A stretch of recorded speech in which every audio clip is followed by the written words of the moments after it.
Алло, үйге бірдеңе керек пе? Жолдам, келе жатырмын. Жоқ, ештеңе керек емес. Келе беріңіз. Онда жақсы, кешкі асты дайындап қоя ғой, қарным аш. Жарайды. Әкем мені сұрады ма? Әрине балам, сені сұрады. Әкең сені қатты жақсы көреді. Мен анық білемін, мені сұрамады.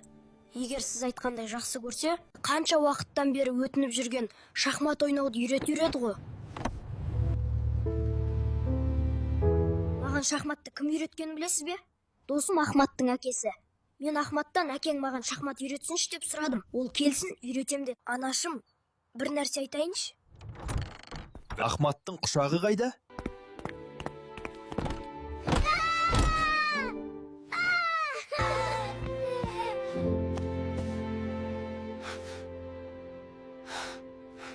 Мектептен келген сайын сені бауырыма басамын ғой, құлыным. Анашым, мен әкемнің құшағын қатты сағынамын. Оған тоймаймын. Әкең күні бойы жұмыс істеп шаршап келеді ғой. Білемін. Үйге керек жарақта келеді. Бірақ демалуға отырғанда телефон ұстап бітпеген жұмыстармен айналысады.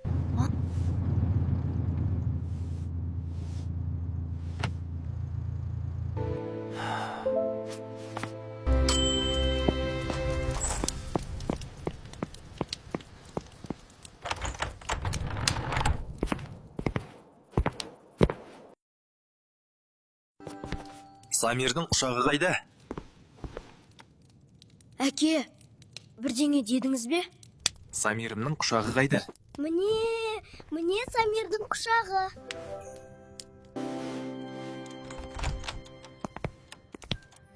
Кешкі ас дайын бол.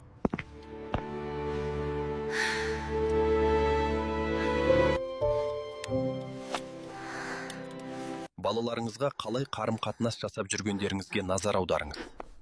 Оларды өзге үйдегі жылулыққа қызықтырмаңыз. Ата-ана құшағының ыстығынан айырмаңыз. Өйткені бала үйден таппаған мейірімді көшеден іздейді. Ал көшенің тәрбиесі қандай екенін бәріміз білеміз. Оның ауыр бағасын өзіңіз төлеуіңіз мүмкін.